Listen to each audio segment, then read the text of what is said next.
এরপর বললেন ওয়া ইলাস সামাই কাইফা রুফিআত, ওরা কি আকাশের দিকে তাকায় না কিভাবে খুঁটি ছাড়া আকাশকে আমি বানিয়েছি। আপনারা যখন বিমানে চড়েন তখন কি শুধু ভিডিও করতে থাকেন নাকি, মেঘের ভিডিও, আকাশের ভিডিও?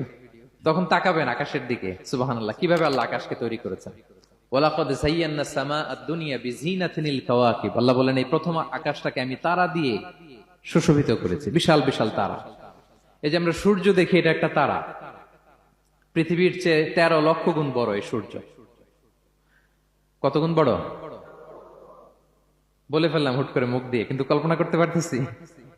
তার মানে 13 লক্ষটা পৃথিবী সূর্যের মধ্যে রাখার জায়গা আছে। তাই বলে মনে করেন না যে সূর্য অনেক বড় সাইজের তারা। ন, সূর্য এই মহাশূন্যের খুব ছোট্ট সাইজের একটা তারা। সূর্যের চেয়ে লক্ষ কোটি গুণ তারা আছে। যে সূর্য পৃথিবীর চেয়ে 13 লক্ষ গুণ বড়, ওই সূর্যের চেয়ে কোটি গুণ বড় তারা আছে। এরকম লক্ষ কোটি কোটি তারা নিয়ে আমাদের গ্যালাক্সি মিল্কি ওয়ে, এরকম কোটি কোটি গ্যালাক্সি আছে।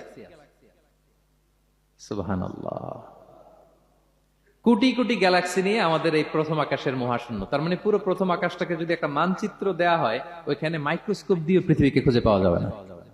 আই রিপিট, পুরো প্রথম আকাশটাকে যদি একটা বড় মানচিত্র বানানো হয়, আমরা যে পৃথিবীতে আছি, মাইক্রোস্কোপ দিয়েও এটাকে খুঁজে পাওয়া যাবে না।